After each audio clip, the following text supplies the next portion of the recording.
Hello everyone, and greetings to fellow judges. Now, before I start my story, I would like to introduce myself. My name is Berkarya and I am from SMP-SMA 2 and I brought a guest with us. His name is Pablo! And he is a very special guest because I wanted to feel your presence even though you're not physically here. So, let's begin with the story. The story I will be telling is about Virgin Mary. One day, there was a woman named Mary. She lived a very simple life, but an angel suddenly came up to her and told her about God's surprising plan. The angel said, "Mary, you will be pregnant, and when the child grows up, he will be the Savior," the angel said. But Mary felt many different emotions. One of them is confused because she was a virgin and she had never gotten married yet. And she felt nervous because God trusted on her with such a big plan. But in the end, she trusted God. Before she could recover from the aftershock, the angel told her another surprising news. And that is, your cousin Elizabeth is pregnant. Mary was shocked because Elizabeth was much older than her, and Elizabeth always had difficulties with pregnancies. But in the end, she decided to visit Elizabeth's house. When she arrived, Elizabeth greeted her with warmth, and something magical happened. The baby in Elizabeth's womb suddenly moved with joy, and Elizabeth, who felt it, knew that God was doing something great in both of their lives. Elizabeth then told Mary, "Mary, you are blessed, and the child you are carrying is blessed too." Mary, who heard that, felt comforted, and she was glad that God trusted her with such a big plan. And that is how the story of two mothers shared a joyful moment before their child was born. I have a question. Sure, Pomo. What is your question? What is the moral of the story? The moral of the story is, you always have to trust on God's plan. That is a great story. Thank you, Pomo. And thank you for you, my friend, and the judges, for listening to my story till the end. Goodbye.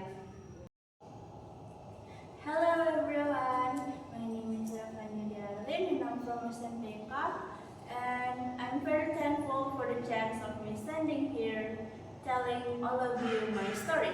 Much love for my teachers, judges, and my friends, of course. So the title of my story today is See You at the Moon. And the story began. Shh, do you see the moon tonight, dear? It's shining brightly tonight, said a gentle voice. Yes, Mom, I saw it. It's so beautiful. I like it, said a cheerful voice to her mom. Dear, what story do you want to hear tonight? Said the gentle voice. Mom, I want to hear the story about the Princess of the Moon, if that's fine. And the mom started to tell the story. All right, dear, I will tell you the story. Once upon a time lived a princess on the moon. She was lonely, but she was happy. She had a duty to fulfill, which is to give everyone a great dream when they sleep. And she was very beautiful, and she lived on the moon.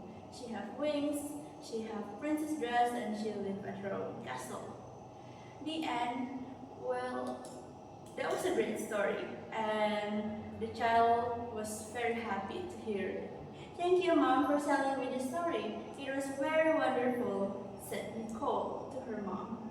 Nicole, the child, and her mom was sitting down in the garden near their house, gazing at the moon, the beautiful moon, together making a memory that she will never forget. Well, that was 4 years ago, and Nicole will never hear that story again. She will never hear the gentle voice that tells her the Princess of the Moon story to her in the garden. She missed her mom very much, and her mom has passed away sadly, and she was very sad about it. She couldn't forget it. She will always remember her mom and her words to Nicole. Nicole is a shy girl. She barely goes outside, especially after her mom has passed away. She was very sad and she was very ill about it. Well, one day in Thanksgiving, Nicole resting on her bedroom as usual because she hates the crowds on Thanksgiving. She get her diary, the new diary that was given by her father. She started to write on it. Dear diary, today is Thanksgiving. This is the first time I'm going to write in this diary. I don't know much more to write on this diary. I'm very confused and I hate crowds, so I will maybe go outside in the garden where mom and me used to sit there. She closed her diary and put it on the table. She went outside looking at the big crowd on her house, her dad greeting everyone for Thanksgiving. She ran outside with her sandals, going to the nearby garden, near her house though. And she sat there gazing at the moon, remembering all the memories she made with her mom. And she was remembering of the story her mom has told her. She was thinking about it. What if the story mom has told me is true after all? And what if mom is maybe there? I don't know. I'm confused, mom. Mom, please show me some signs. Nicole whispered in the garden. Her voice echoes even though it's not loud. She was closing her eyes, hoping, praying, dreaming for something. Maybe an answer will pop up for her. When she opened her eyes, she saw a light in the sky. She couldn't tell what it is at first. She was very confused and shocked. But as it gets closer, she noticed it is an angel. And the angel, the guy angel, the boy angel, he was friendly to her. He was gentle and he asked to Nicole, "Hey little one, do you want to come with me to the moon? I will make your dreams come true." And the angel grabbed her hands. But Nicole was happy, but she was really shocked to it. They arrived at the moon, and the moon is beautiful. It was everything she expected. She got inside the castle, but it's empty. She's wandering around, looking for maybe her mom's there, but there's nobody. It's empty, and she was very sad about it. And after getting disappointed with it and couldn't find her mom, she went outside looking for the angel, begging for him to let her go and come back to the earth. When she found him and asked him to bring her back to the earth, he declined. He said, "No dear, I'm so sorry. You cannot go there. You have a duty to fulfill." And Nicole was very disappointed with the angel's answer to her. She went inside, sitting on her throne, wiping her tears, until she heard a child's voice. The little girl, who somehow went up to the moon to see her, asked her to play outside on the moon. And they went outside because Nicole couldn't say no, and they were having a great time. And Nicole realized how much great things she had. And when she tried to ask the child to play together, the child was gone. And Nicole finally accepted her fate. She finally fulfilled her duty as the princess of the moon, and she gave everyone dreams. Well, nobody knows what happened to her, but she is there fulfilling everyone's great dreams. Thank you everyone for listening to my story, that's all.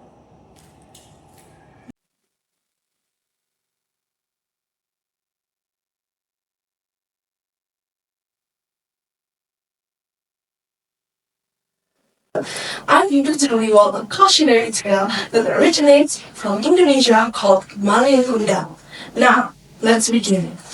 Long ago, ironies each other West Sumatra, there lived a widow named Maniribaya and her son Manirunda. Maniribaya always loves and pampers Manirunda with all her heart, and Manirunda grew up to be a diligent and obedient child. When Manirunda became an adult, he wanted to travel ever since he saw a large ship dock at Ironi's beach. One day, he begged his mother for permission to let him travel. He wanted to change his fate and maybe have a better life. At first, Mandirubaya rejected the idea for fear that she would lose her only son. But Mangunang kept insisting and insisting to let him travel. Even though it was with a heavy heart, Mandirubaya soon let him go.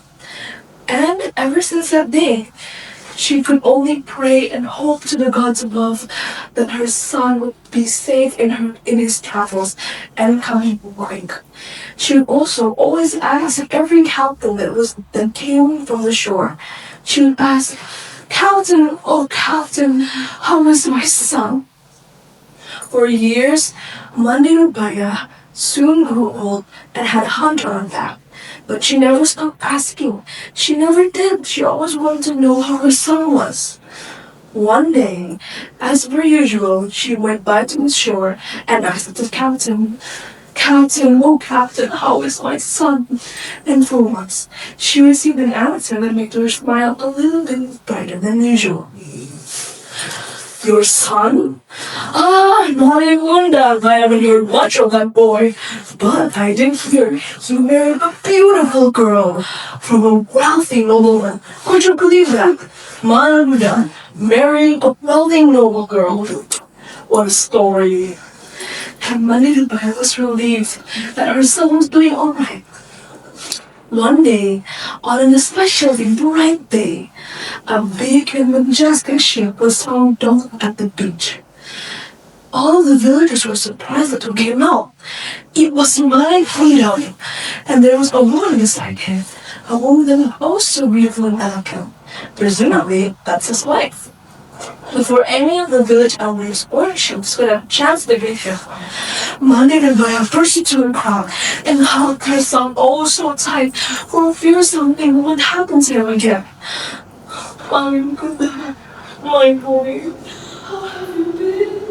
Are you doing alright?" Mandirubaya was surprised. This woman who's old and dirty was his mother? He couldn't believe it.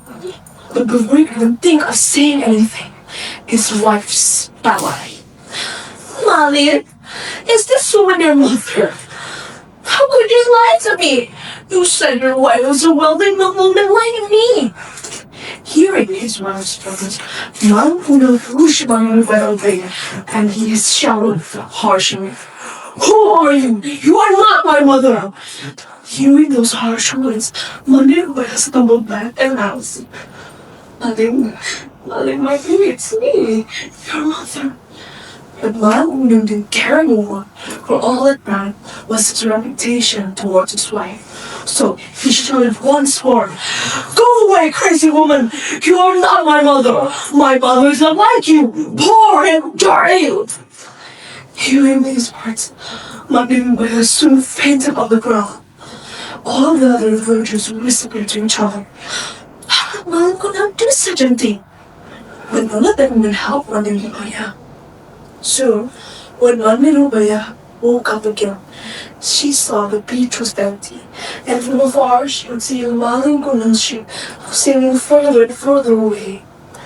Her heart sank. How could her son do this? So she dropped her knees and lifted her hands high into the sky as she prayed, "God, if he truly isn't, please stop him, Mangunang. I forgive him for what he did earlier. If he really is my son, I beg for justice, oh God!" She said. Soon, in the middle of the sea, the weather that was once bright and sunny turned dark and gloomy. Mangunang's ship that was still sailing. Soon, a big cloud appeared. A big cloud appeared. A thundercloud, let's say. Then crash!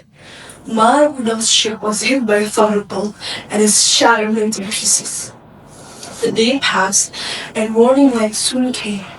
At the shore of the beach, many villagers could see the shipwreck, and in between of the wreck, you could see a boy who was begging for forgiveness. That was Malina. And in between all the wreckage, there were small fishes, like anchovies and alum. Legend saying those fishes are the remains of his wife, who are still looking for him till this day. Children, always remember, should always be obedient and respect parents, because they have done everything that they know to give you a good life. That's all from me. Thank you for listening, and thank you. Hello everyone! Good afternoon! How are you feeling today? I hope you guys are doing well. So, my name is Malin Kunda. Nah, I'm just kidding. My name is Alena, and I'm from Mother Day Catholic Junior High School, Perawan, South Tangerang, Banten. And today, I will tell you guys about one of my favorite stories. It is Malin Kundang's story. Malin Kundang comes from West Sumatra, and this is the story. A long time ago, in a poor village, there lived a boy named Malin Kundang with his mother. His father had passed away before, so his mother worked very hard to raise him. Malin was a good son. He often said to his mother, "One day I will change our life, and I promise, Mom, I will make you happy." His mother always smiled, so she knew life was very hard. One day, a big ship came near to his village. The sailor shouted to everyone there, "Hey, come join us! Work on the ship and we'll see the world." Malin's heart was burned with hope. He begged his mother to let him go. At first, his mother refused. But then finally, with tears in her eyes, she said to Malin, "Go, my son, but please never forget me." Malin promised that he loved. Years passed. Malin became rich and powerful. He also married a beautiful woman from a noble family. But one thing, he forgot his mother. One day, his ship came near to his old village. Everyone who saw him shouted to the villagers, "Hey, Malin Kundang is finally back, and he became so success now." His mother, who heard that, we can all run to the beach. When she saw him, she said to Malin, "Malin, my son, finally you're home, and you became so success now." But Malin was ashamed of his mother. In front of his wife and his crew, he pushed away her.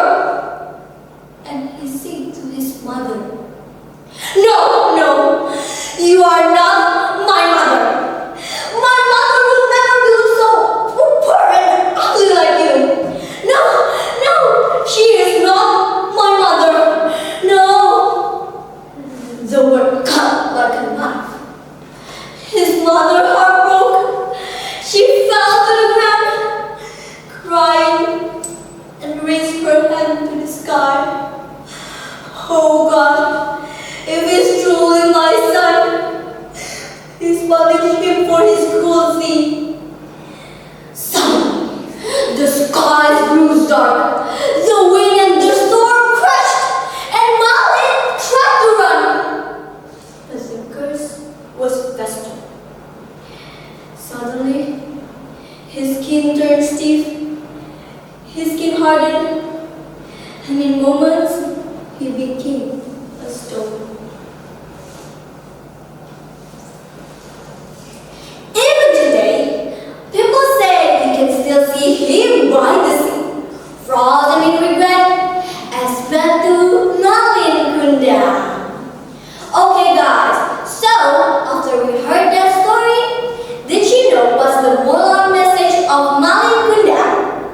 So, Malin Kunda teach us to always love our parents, respect our parents, being humble to everyone, and one important thing, never forgetting our parent if we achieving success.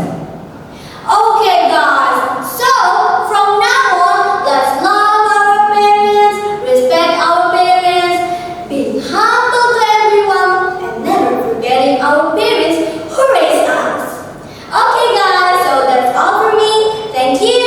Bye-bye. God bless you. Hello everyone, good morning. Honorable judges, respected sisters, teachers, and other fellow competitors. Before I start the story, let me introduce myself. My name is Kimberly Panapayola from Mater Dei Catholic Junior High School in Pamulang, South Tangerang, Banten.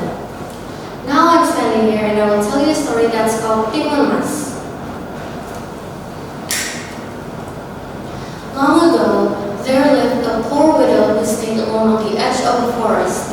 As she grew older, life became harder for her. She had to do all the work by herself, farming and collecting firewoods from the forest to sell.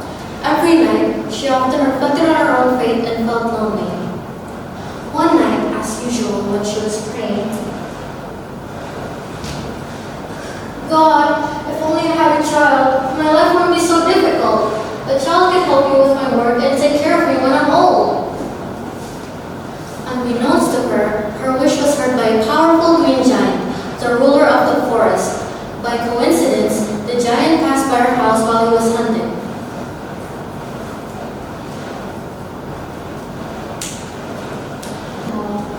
Maybe I can help make your wish come true.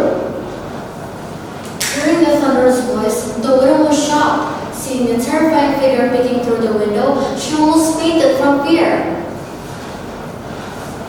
Do not be afraid, I will not hurt you. I have been watching you and listening to your prayers. I can give you a child.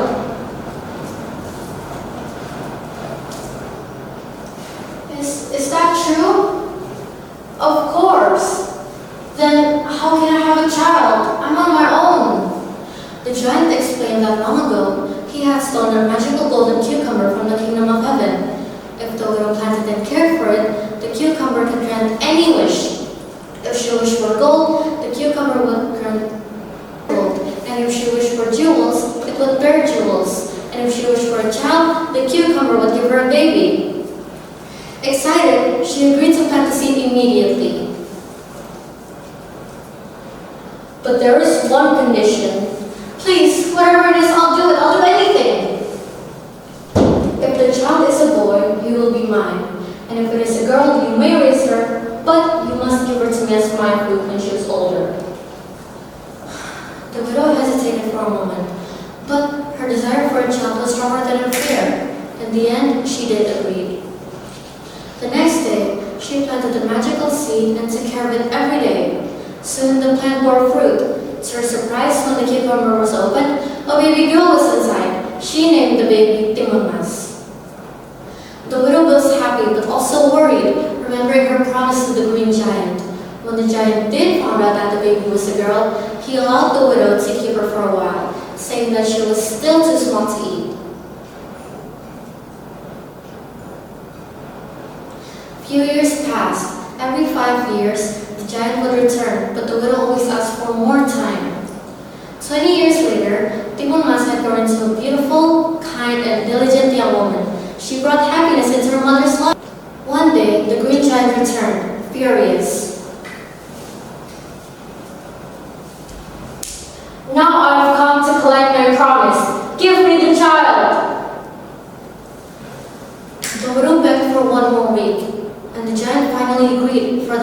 last time. Meanwhile, Demon must go to the forest to pick flowers.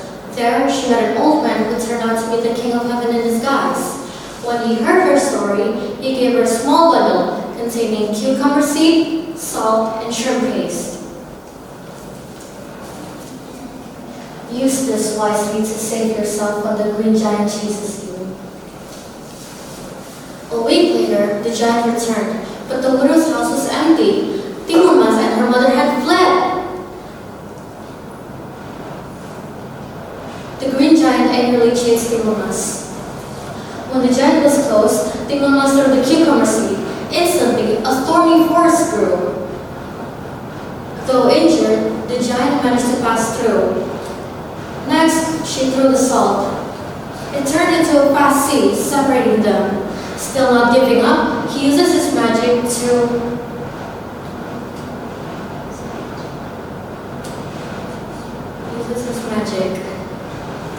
Finally, she threw the shrimp paste. It turned into a boiling mud sea. This time, the giant could not escape. He sank and was defeated forever. Tingulmas and her mother arrived home safely. Later, a prince who was hunting in the forest met Tingulmas. He fell in love with her kindness and beauty and later married her.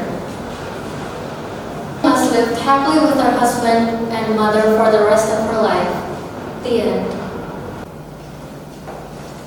Hello everyone! How are you guys today? I hope you guys are doing well. Do you guys know about the Lake Toba? Yes, the one in North Sumatra. Today I will be telling you guys about the legend of Lake Toba. But first of all, let me introduce myself. My name is Olivia and I'm from Mata Dei Catholic Junior High School, Pamulang, South Tangerang, Banten. The legend of Lake Toba. Once upon a time in North Sumatra lived a young man named Toba. One day, he go fishing in the lake.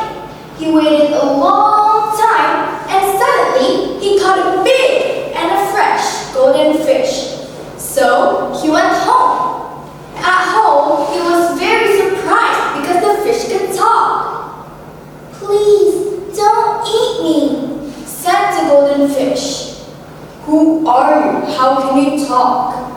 said Toba, surprised. "I'm a golden fish. Please, don't eat me," said the golden fish. Alright. The next day, Toba went farming in the fields. Toba farms from morning until noon. He gets very tired and hungry, so he went home. At home, he was surprised because there was a beautiful girl cooking in his kitchen. "Who are you? Why are you in my house?" said Toba. "I'm sorry, I was a golden fish and now I'm a human form. I'm here to give you some food as a sign of my gratitude." The time passed.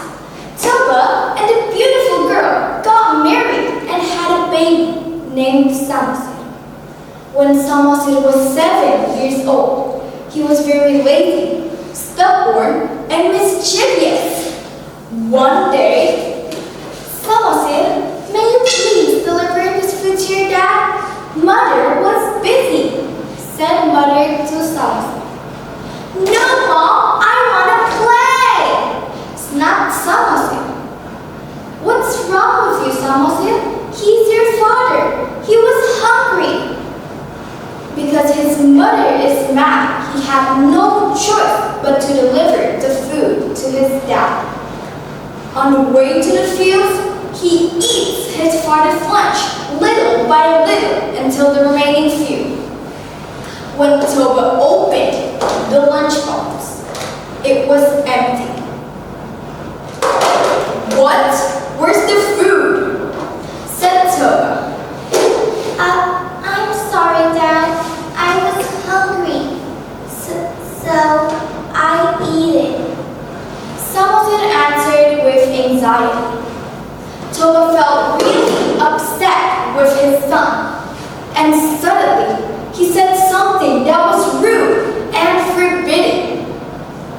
Your manner is like a little animal, and that's because your mother is a fish. So you are like her. Go away from here. Toby didn't realize that the words he said were so rude, and he was forbidden to tell Samoset about his mother's origin. Samoset felt really sad, and he decided to tell all of it to his mother. Calm down, Samoset. Don't cry anymore. Now, all you have to do is climb the highest tree and stay there. There will be a big flood, and this village would sink and disappear.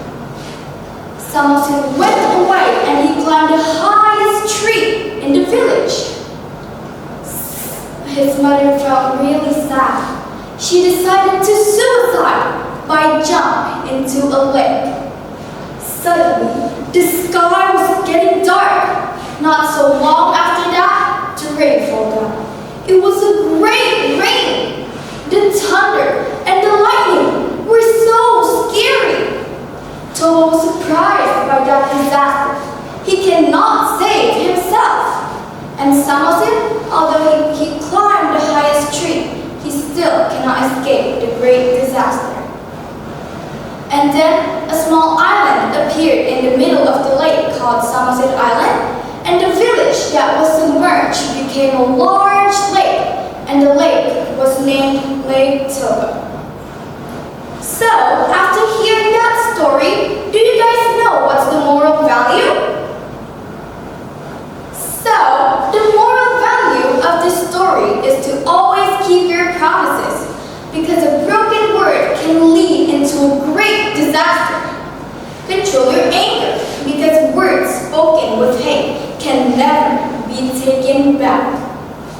So that's all for me. Thank you and bye-bye. Shalom! Hello everyone! My name is Sofia Benedicta Zivanya Sihipe from Upper Day Catholic Junior High School, Pamulang, South Tangerang, Banten. Today, I'm going to tell you a story titled Roro Jonggrang. Enjoy!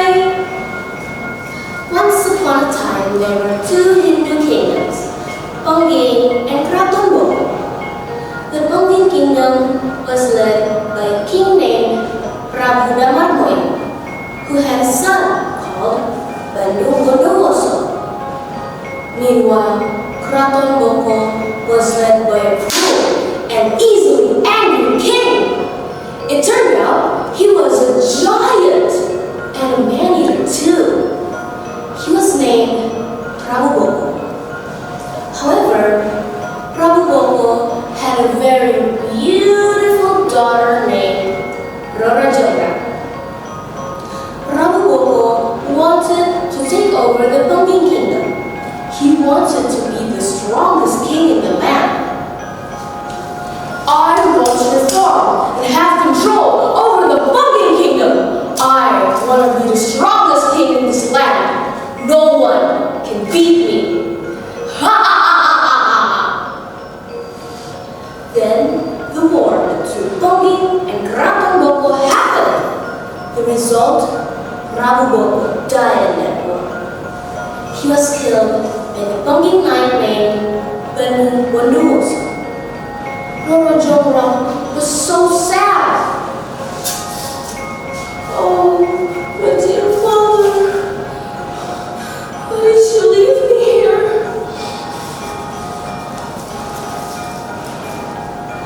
Not long after, Bandung Bondowoso and his soldiers arrived at Kraton Boko. Then he saw a beautiful woman crying. He was so struck by her beauty that he instantly fell in love with her. Oh, beautiful lady, who are you?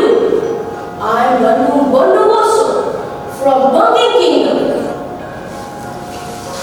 Oh, hello. I'm Roro Jonggrang. I'm the daughter of Prabu Boko. Is that you who have killed my father?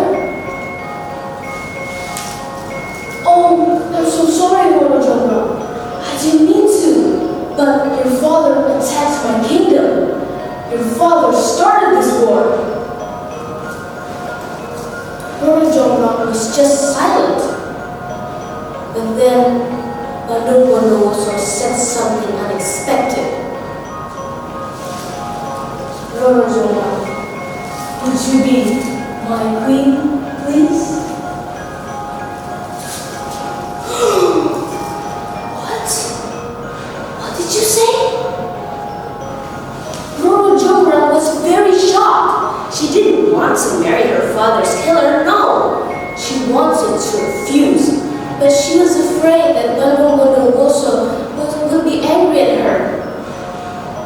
But then, she had a strategy. If you want to marry me, you must build for me 1,000 temples just in one night. Could you do it? Bandung Bondowoso accepted the challenge. He would do anything to prove his love for her. Then he called his genie army. Come to me, my genie's army! Come to me! I need your help! Come! Come! What can we do for you, my lord? Please, build me 1,000 temples just in one night. That's easy, my lord. We will do it right away. Then the genie army worked at unbelievable speed. From 1 temple, 5 temples, 20 temples, there were so many temples. This made Lord Jongrang very worried. But she also had an idea. She called all her servants to help her. She wanted them to prepare rice straws and burn it, and also to make some noises with pestles and mortars. The idea was to make the dark night seem to be bright, and the sun was going to rise up in the east.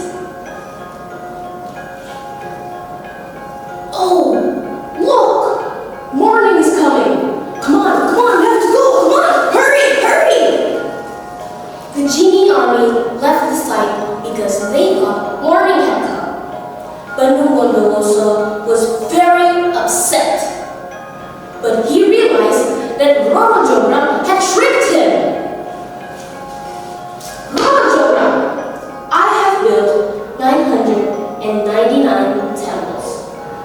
I just need one more temple. But you have cheated! Okay then.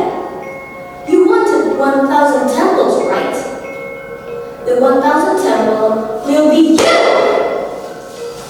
What? No! You can't do this to me! Help! Help me! Help! Bandung Bondowoso cursed Lord Jongrang, and she became the last temple, now known as Prambanan Temple. There are many valuable lessons we can learn from this story.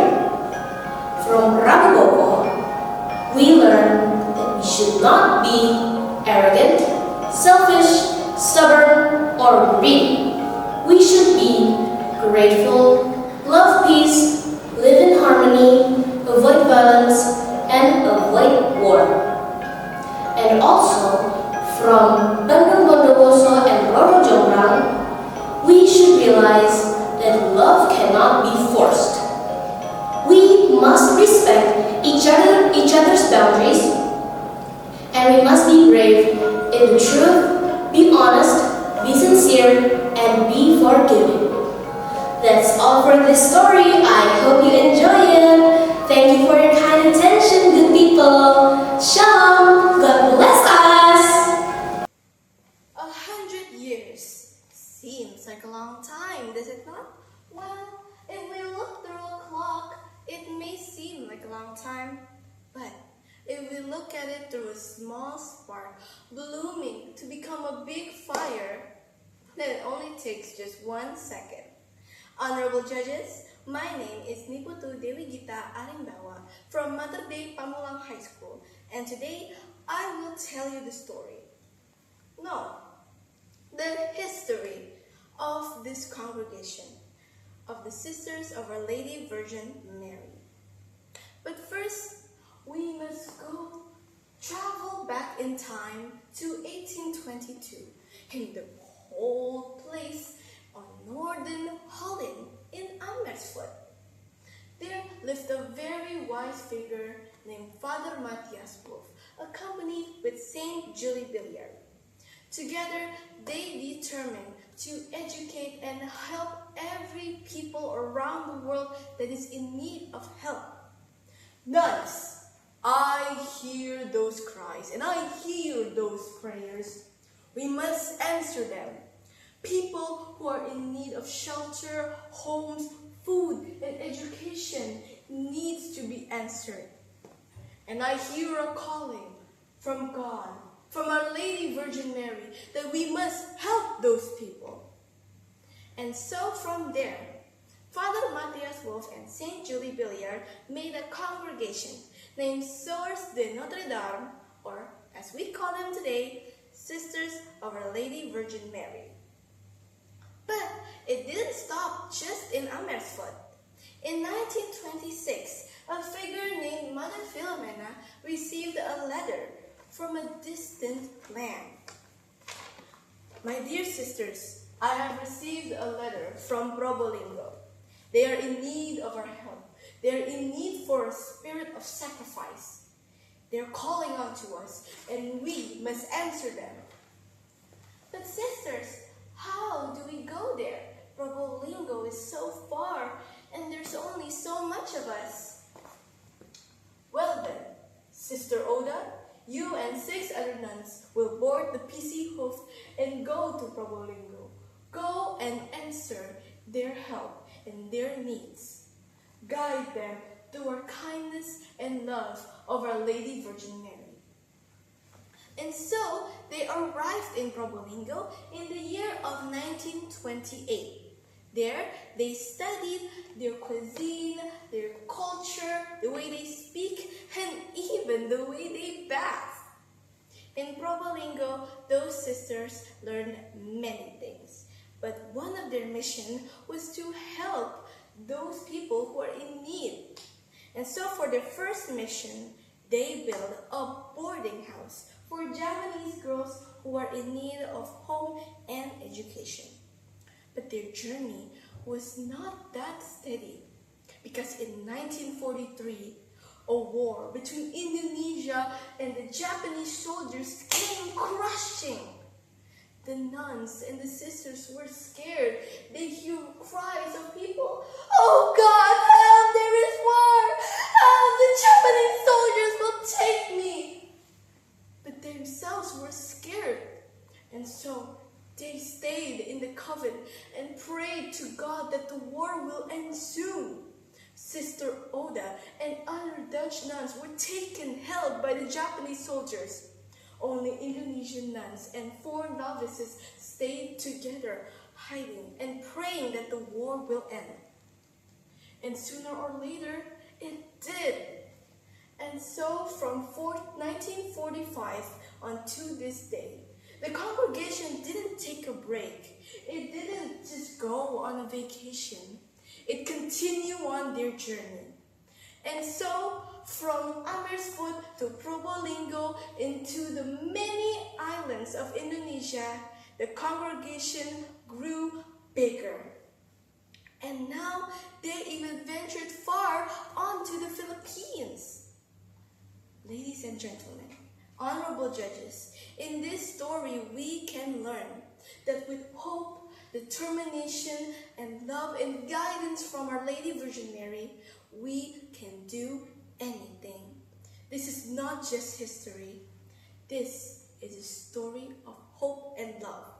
This is a sign that we must help those who are in need.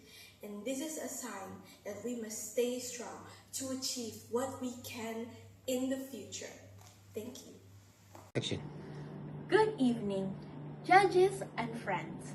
My name is Audriana Victoria Deborah Tarumaseli, student representative of Mater Dei Catholic High School, Pamulang. And today, I would like to tell all of you a story that might or might not ring a bell for all of you. So pay close attention to me, okay? Once upon a time, in the kingdom of West Java, there lived a king with his 2 daughters. The eldest daughter, a princess known for her beauty. Her name was Purbararang, while the youngest, a princess known for her simplicity and kind heart. Her name was Purbasari. The king was slowly dying of old age, so with careful consideration, he thought which daughter should be the queen for this kingdom. By law, it should be Purbararang, since she's the eldest. But the king favored Purbasari's kind heart and kind attitude more, and so he chose her to be the queen. Purbararang was outraged. She was so jealous of her sister. How dare Daddy pick Purbasari to be the queen while I'm the oldest, while I'm the most capable? How dare he? How dare he? Oh! And so, Purbararang went to a black magic expert. I want my sister gone. Make her sick. Make her go somewhere. Make her do anything to her that will make her go away. The black magic expert obliged to Purbararang's request. And soon enough, Purbasari felt weird. She felt really sick. Her skin was itchy, and she didn't feel well. The king tried to help Purbasari. He called all of the experts of medicine from all over the kingdom, but none could help her. With a heavy heart, the king exiled her far away into the forest. Alone and heartbroken, Purbasari had no one to rely on. How could this happen to me? My skin. My skin.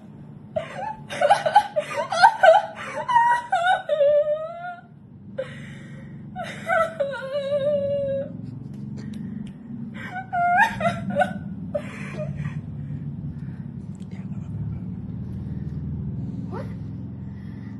Fair maiden! Why are you crying? Purbasari was perplexed. For how could a monkey speak? What are you? What do you want of me? Fear not. I am Lutong Kasarong. I come with no bad intentions. Why are you crying, fair maiden? Nice to meet you, I guess, Purbasari said, with sadness in her voice. My name's Purbasari. I was exiled from my kingdom because I was sick. Huh? Oh, you poor thing. I'll be your friend, Lutong Kasarong said, offering his company to her. You silly little monkey. Purbasari was happy. She had a friend whom she could rely on. That was until a few months later, a messenger from the kingdom came. Princess Purbasari, the king has requested for your attendance. Purbasari was perplexed. How would her father want her? Excuse me? What are you talking about? I don't understand. Your father wants to see you. He wants to speak with you in person. I don't want to come back, Purbasari replied. But from conviction from Lutong Kasarong, Purbasari obliged. With her monkey friend in tow, she stepped into the kingdom. Purbararang, who saw Purbasari again, was outraged and appointed a contest. Daddy, since she's back, how about we host a contest? Whoever wins can be the queen. The king obliged. So the first competition was cooking. Which princess had the best cooking, had the best taste, and had the best results can be the winner. Lutong Kasarung begged the heavens to help Purbasari. And in the end, Purbasari won the cooking competition. The second competition was who had the most long and fairest hair. Purbararang had hair that reached to her toes, while Purbasari had hair that reached only to her back. Lutong Kasarung prayed to the heavens again, and then all of a sudden, Purbasari's hair grew longer and it reached her tiptoes. And finally,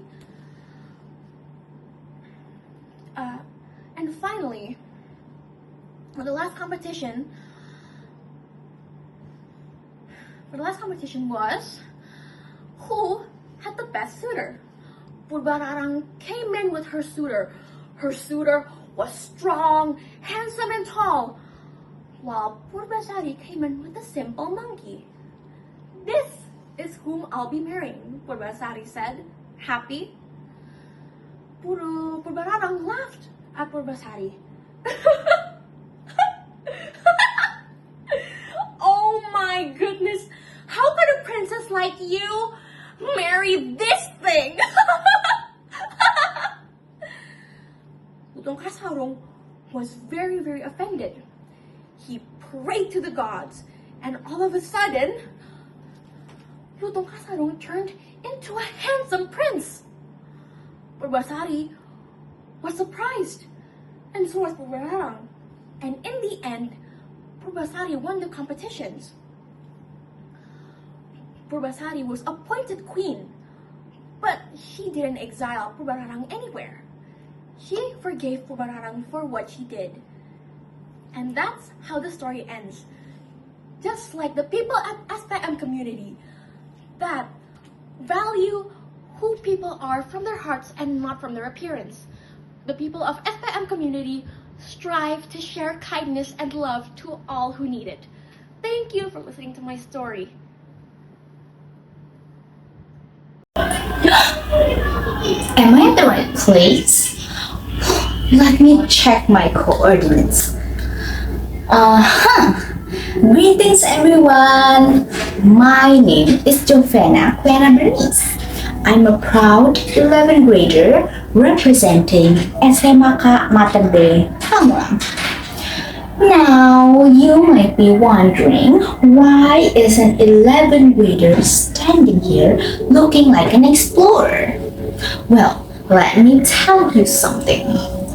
I've spent my whole life walking through halls of miracle. You see, in Mater Dei, we aren't just regular students. We are also the latest leaf on a massive 100 years old golden banyan tree. And I'm here not just to give a speech, but I'm also going to take you guys to a journey, an adventure, a journey through 100 years of grace in Indonesia and 10 years of a mission in Samarinda. Are you guys ready? Let's buckle up and go to 1926. Whoosh! We're here. We're at 1926. This is all where it all started. The first sisters came to Indonesia from Netherlands. You know, no AC, no internet, definitely no TikTok. A bunch of people will think, Yeah, I think they'll leave as soon as they can. It's too hard here. You know, the language is too hard. But no, the sisters rolled up their sleeve and they built a school when girls are supposed to go to school. They opened up a clinic for those who needed help, those who needed hope. And they came to Indonesia with seeds of fire. And these seeds of fire became a golden banyan tree that lives for 100 years. What did you say? Mission accomplished? Not quite. Wait, my compass. It's spinning. It's going to... It's going to the land of the Mahakam rivers, to Samarinda. Whoosh! We're here. We made it to Samarinda. You know, 10 years in Samarinda has been a special operation for the sisters. It isn't easy to be here. Samarinda is really big. Samarinda is really bustling. And there are a lot of obstacles here. But you know, the sisters go through the heart of Kalimantan.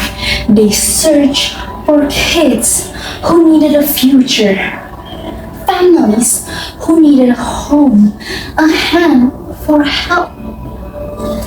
These sisters help all of them with all of their might. Mission impossible made into possible with these sisters. Now, if I ask you, what's the secret? How could they do it? Isn't it hard? You know, I think it's a treasure chest. No, it's definitely not a treasure chest. What about a magic potion? Not quite. You know, come here. I'll tell you the secret. The secret is Mary's Spectre. You mean the Virgin Mary? Correct. You know, even though these sisters are tired, even though they are scared, they always say yes, yes, yes, and always do it without complaining. And their yeses has been the oxygen for the golden banyan tree. They didn't just teach math. I know math is hard, but they also teach dignity. They don't just give medicines, but they also give hope for people who are hopeless. And that, my friend, is the special sauce and the secret ingredient. Betapa bahagianya ku berada di sini bersama teman sekalian, belajar dan berbagi. Betapa persaudaraan ku rasakan di sini. Dengan semangat ke SPM-an, kita saling mengasihi. I'm Jovena Quena Bernice, and I think I found what I've been looking for. Happy anniversary for SPM! Honorable judges, look at this green kebaya I wear today.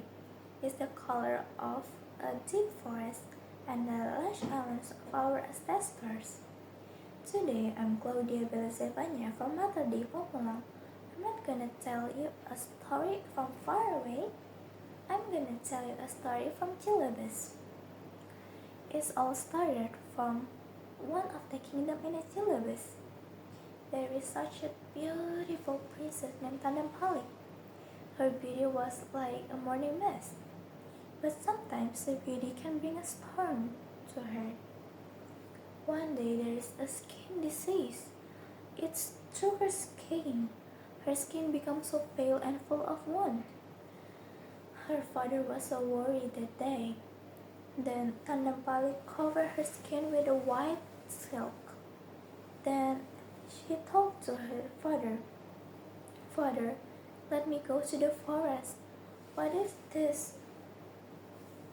This says, might walk over the palace. Then her father agreed with her. Tandam running to the forest. She was embarrassed of herself, but she's gonna be fine. In the forest, everything taken care of her. Every day, the white buffalo would lick her wound, and she became beautiful day after day. But one day, there's a prince came to the forest. He was walking that day, but accidentally he was seeing a beautiful princess. Of course, it's Tandang Palik. The prince asked her if she wants to be his queen and come back to the palace. Tandang Palik was agreed that day, but she wants to serve all the people in there and not just to be served. From this story, Tandang Palik taught us that a beauty can come from heart and not just from skin. It's to serve people and not just to be served. Thank you for listening. Hello everyone, my name is Andika Purnawanli from SMA Pamulang, and today I will tell you guys a really special story from West Java, which is Sangkuriang. So let's start. A long time ago, in a small village in West Java, lived a really beautiful and young girl named Dayang Sumbi. Even because of her beauty and intelligence, the prince from the Kahyangan wanted to marry her. The prince asked permission to his father for many times, but his father always denied. However, the people from the Kahyangan kingdom couldn't marry regular humans. But with all of the prince's effort, finally, his father agreed, but with one condition. When the prince and Dayang Sumbi had a child, the prince would turn into a dog. Without any doubt, the prince finally agreed and they married happily. Few years later, they were blessed with a son named Sangkuriang. Because of that, the prince really turned into a dog named Tumang. However, Sangkuriang was really handsome and really smart, just as same as the prince. He liked to hunt animals and finding some fruits to eat in the forest. But one day, when he hunt animals and pick some fruits like always, he accidentally killed Tumang, his own father. Sangkuriang was really panicked and really sad. That's why he ran as fast as he could to his house. He ran and he told her mother, Dayang Sumbi, about what happened. Dayang Sumbi was really furious and really sad about what that her son made. That's why she grabbed a big spoon and hit Sangkuriang's head with it. Because of that, there was a big scar on Sangkuriang's head. Sangkuriang was really sad and really furious. Why his mother loved a dog than her own son? Because of that, Sangkuriang ran away from their house immediately. Many years later, Sangkuriang went back to that small village and found a really, really beautiful woman. But he didn't know that the woman that he thought was really beautiful was his own mother. He really, really wanted to marry her. But Dayang Sumbi couldn't marry him because Dayang Sumbi known that Sangkuryang was her own son. That's why Dayang Sumbi gave a really impossible requirement to Sangkuryang so he could marry Dayang Sumbi. Dayang Sumbi asked Sangkuryang to make her a really big boat, but within one night. It looks really impossible, but Sangkuryang still accepted.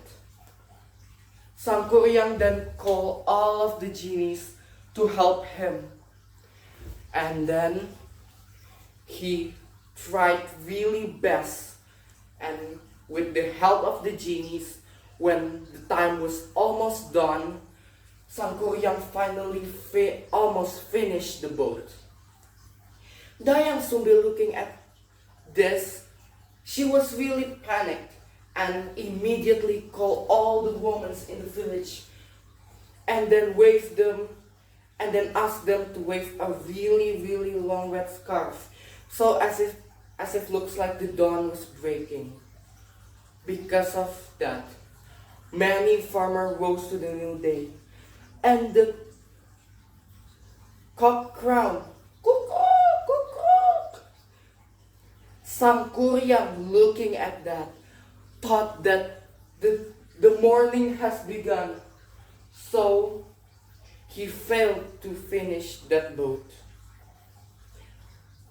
He was really angry and really sad because he couldn't finish it on time. So with all of his angriness, he kicked that big boat, and then the boat flipped and went to a valley. Magically, the boat turned into a really green mountain, and the mountain was really big. And now we still can see it in Bandung with name Tangkuban Perawan. The end. The moral story of this legend is we need to care other people. We need to be really, really creative to do our tasks, not really smart. And then we need to respect other people by being honest and being whatever we can do the best. That's all from me. I'm really sorry if I made a mistake.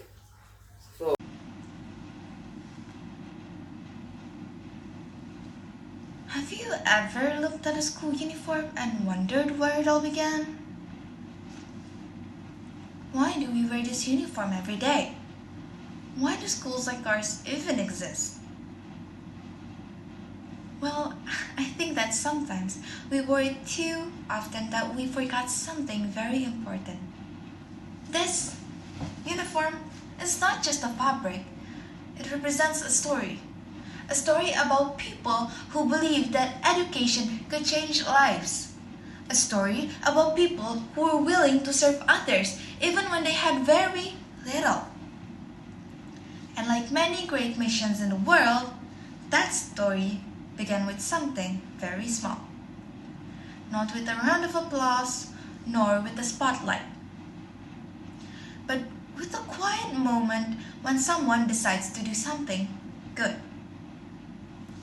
Now, hi, my name is Melia Marcia, and I'm going to tell you a simple story. Once upon a time, in a small town, there lived a teacher.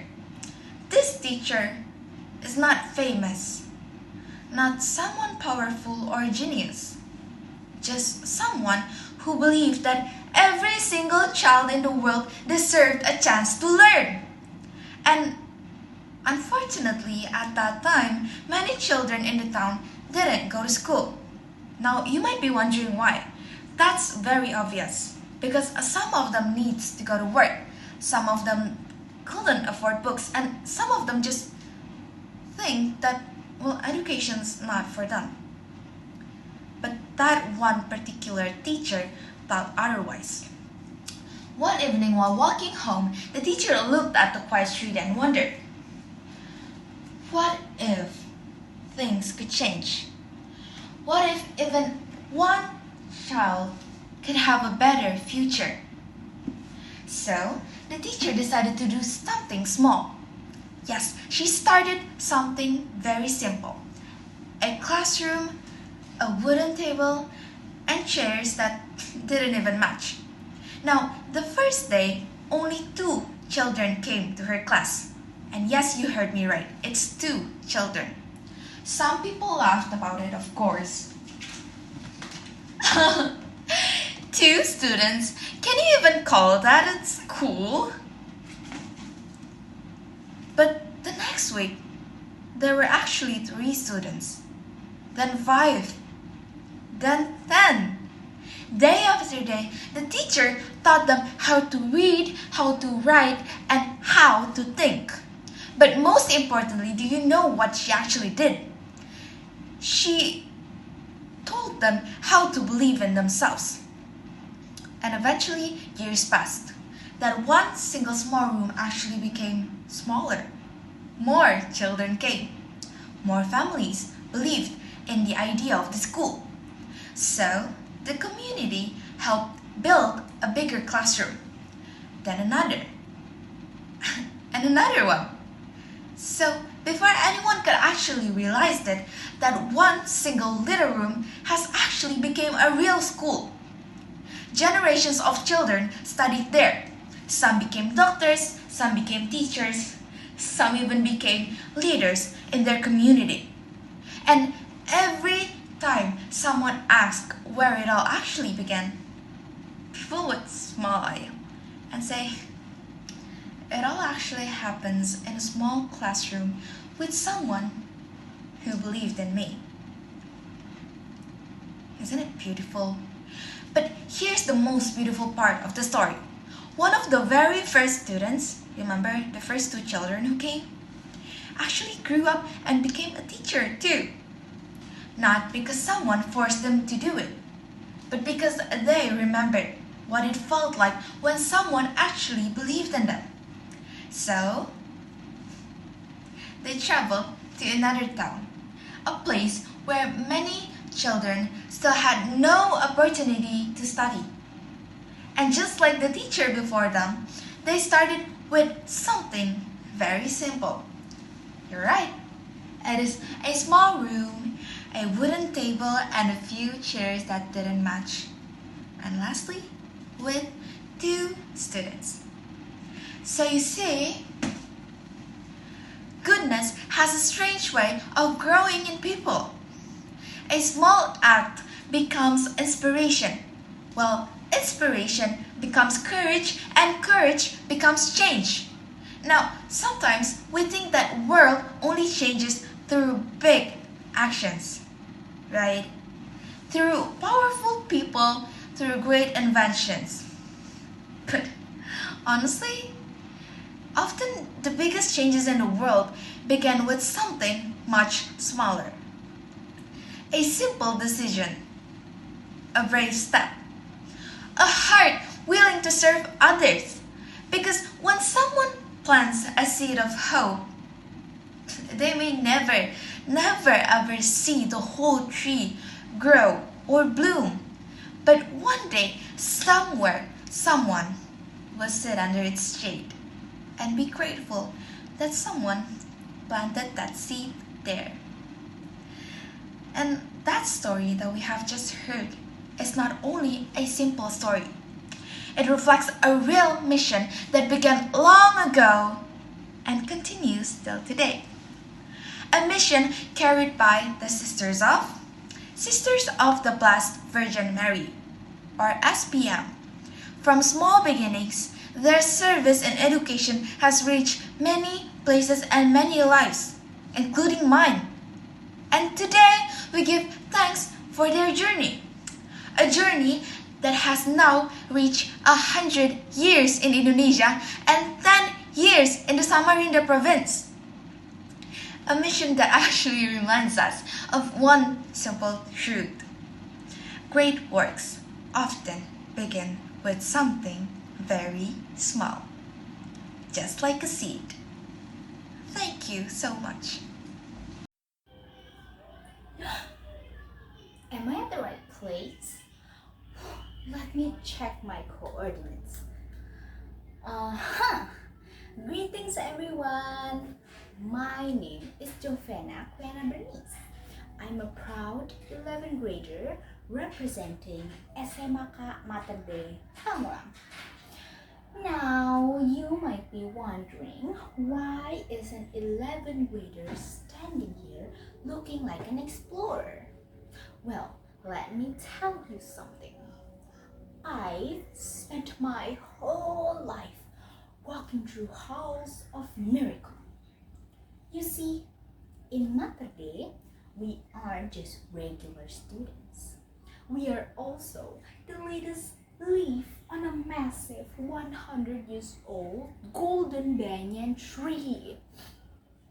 And I'm here not just to give a speech, but I'm also going to take you guys to a journey, an adventure, a journey through 100 years of grace in Indonesia and 10 years of a mission in Samarinda.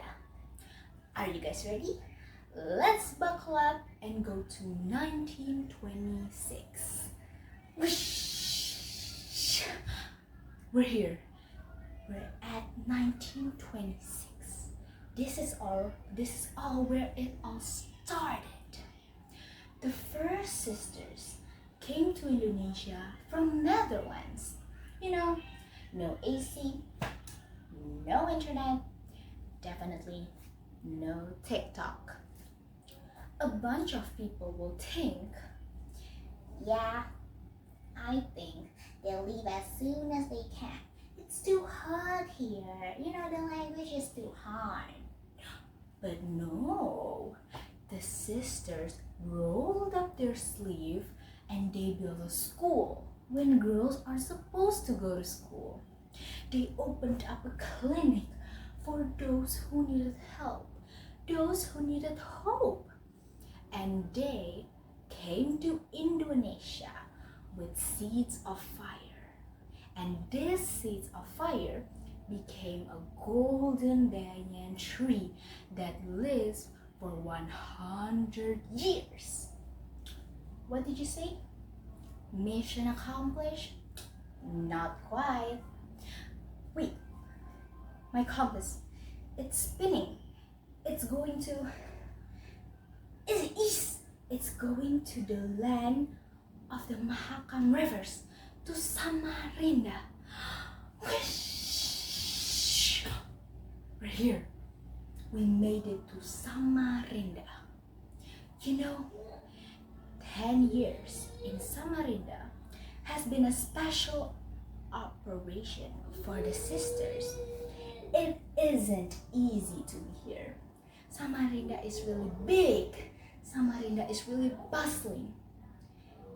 And there are a lot of obstacles here. But you know, the sisters go through the heart of Kalimantan. They search for kids who needed a future, families who needed a home, a hand for help. These sisters help all of them with all of their might. Mission impossible made into possible with these sisters. Now, if I ask you, what's the secret? How could they do it? Isn't it hard? You know, I think it's a treasure chest. No, it's definitely not a treasure chest. What about a magic potion? Not quite. You know, come here. I'll tell you the secret. The secret is Mary's factor. You mean the Virgin Mary? Correct. You know, even though these sisters are tired, even though they are scared, they always say yes, yes, yes, and always do it without complaining. And their yeses has been the oxygen for the golden banyan tree. They didn't just teach math, I know math is hard, but they also teach dignity. They don't just give medicines, but they also give hope for people who are hopeless. And that, my friend, is the special sauce and the secret ingredient. Betapa bahagianya ku berada di sini. Bersama teman sekalian ku belajar dan berbagi. Betapa persaudaraan ku rasakan di sini. Dengan semangat ke SPM-an.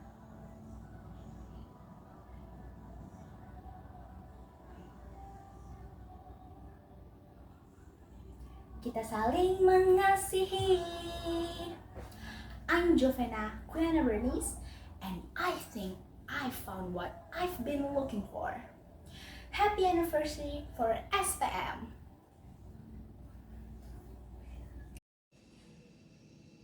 Hello everybody, students, teachers, and judges. My name is Gunala Renata Bobi. I am from SMP-SMA versus Perawan, and I am here to tell about the story, The Children in the Sky, a story I wrote by myself. Well, before I retell the story, have you ever heard of the children in the sky? Well, if you haven't, let me tell you about it. Once upon a time stood a tree, a very mystical and ravishing tree. Stood upon that tree saw two people, Griffin and Nata. They were admiring the falling leaves and the beautiful angelic sky. And Griffin said, "Have you ever wanted to fly before?" Nata said, "Not at all. Not even the grace of God can help me fly." Griffin sighed and said, "Why not try it all if you only remember it once? And truly, if you do believe in God's grace, you could even fly up to the far galaxies in the Milky Way." Nata said, "Sure, I'll try anything. I'll try everything once with you, Griffin, and I will not only remember it once." Griffin laughed, "Ha!" as they both flew into the beautiful and blue sky together. As they floated around, admiring the clouds and also the noise happening around them, Nada broke the silence, saying, "Wow, the sky is so enchanting today. Is that why the birds are always flying up here?" Griffin replied, "Well, now you're one of those birds, flying freely and happily along the beautiful sky with the grace that God gifted us." As they both still flew into the sky, they floated back down to that mystical and ravishing tree. Once they sat back down near the grass fields, both of them realized that with the grace that God gifted them, they could truly grasp the sky and be the children in the sky. That's all for my story. Thank you for giving me this chance, and this is Gunala Renata Bobi. Thank you so much. Hello everyone, my name is Leonard Nilkandi and I'm from SMP-2 Supratman Barangkokok. Today, I want to tell one story about the hare and the tortoise. Let's begin. In a green vibrant forest, there lived a hare who was famous for his incredible speed. However, he even more famous for his arrogance. One day, the hare was bragging about how fast he could run. He laughed at the tortoise for being too slow. "I am the fastest animal in the forest. Look at you, tortoise. You are too slow. It must take you all day just to cross the road," said the hare. "Speed is a gift, hare, but it's not everything. You make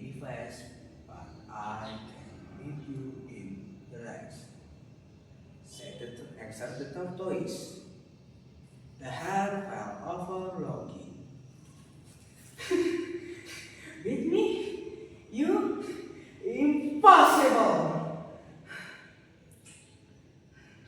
Okay then, let's rest and who is back? On the next morning, the fox ate the judge. All the animals gathered to watch. On the march, get set, go! Said the fox. The rest stopped.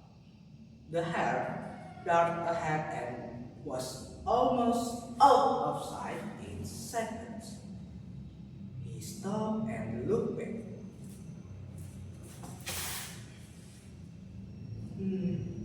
The tortoise is nowhere to be seen. He was so far behind. Well, I think I'll take a quick nap under this tree. Even if I sleep, he can never catch up. The hare was curled up under a shady tree and fell into a deep sleep, dreaming for his own glory. Meanwhile, the tortoise is moved. Tongue, drag, tongue, drag. He didn't stop, even though he was tired. Don't look at the distance. Just look at the next step. Keep moving, don't stop. Answered the tortoise. Hours passed. The sun began to set, casting long shadows on the forest floor. The tortoise quietly approached the tree, where the hare was snoring loudly. He didn't make a sound and keep going. Suddenly, a squirrel chirped loudly, waking the hare. He stretched and looked back toward the starting line.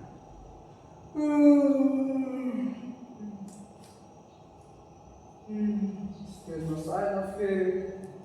Well, time to finish this grass and go get dinner, said the hare. But as he turned toward the finish line, his heart dropped. There, a few inches from the finish line, was the green shell of the tortoise.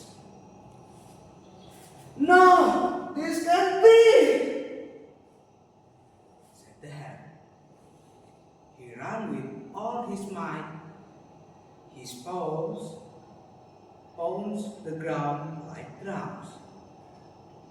But as he reached out to touch the tree, the tortoise had already placed his foot on the finish line. A great cheer erupted from the animals. The winner is the tortoise, said the fox. The hare stood panting, his hanging in the sand. The tortoise looked at him with a kind smile.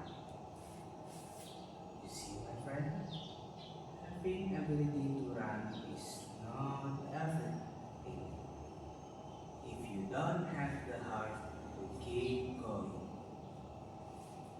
slow and steady wins the race. Thank you everyone for watching. I'm Leonard Randy and see you in another time. Bye. Hello everyone, my name is Mariana Leticia Pringamaris and I'm from SMP-SMA Sekolah. Today I want to tell you the story that I wrote. But before I tell you, have you ever think about how children's imagination work? I bet you haven't. So today I want to make you think about it by telling my story. The story is entitled When the Star Rises. A figure stood tall under the sky. The name is Zia. She gazed into the unknown future, standing between the freedom and truth, waiting for the answer to arrive. Her gaze, sharp and calculated, roaming over the tall mountains and the beautiful sunset. The angels danced near the dawn, emitting flames that transformed into a radiant sun. The wheel of the world, Chakrabuana, continued to turn, shaping the world's destiny. The bow and arrow, Gandewa, stood firm, brimming with a great and powerful soul. The whole world is a family, a jewel that illuminates the family, said the angel. The truth always wins, whispered the Chakrabuana. Doing no harm is the highest virtue. Be a light unto yourself, replied Gandewa. Zia stood stunned, gazing at the beautiful sights before her. She recollected the words that changed her view of the world. She lay down on the grasses and gazed at the sky, far beyond her grasp. And in that gaze, she found her path, a journey inward where wisdom spread. The world, no longer a distant shore, but a reflection of what's been before. In the depth of self, she found her way to peace, to love, and to a day where the world transformed. The angel's whisper still echoed near, guiding her through life, fear, and joy. Chakrabuana turns every minute, shaping new destinies of the world. Gandewa, a symbol of might, reminds her to stand for what's right, to be a light, to shine so bright, and in the world to spread the light. In the silence, she heard a voice say, "May your heart be filled with love, and may your path be guided by wisdom's light, through life's twists and turns, through day and night." With gratitude, she rose from her place, embracing the world with a peaceful face. As she walked, the world seemed to transform, a symphony of love, a dance of norm. Every step, a step towards the divine. Every breath, a prayer, a love sublime. The world, a mirror of the soul's own light, reflecting beauty, reflecting might. In the silence, she found her voice, a whisper of truth, a heartfelt choice to live with kindness, to love with grace, to be a beacon in a busy place. The world is a canvas, waiting to be painted with colors of love and hues of wisdom gained. As she walked through her community, she saw the impact of her dreams.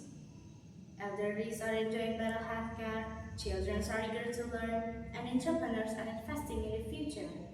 Her parents are proud to see her excel in school, thanks to the improved education system. And that is the day when the star rises into the sky to shine brighter than ever before. The end.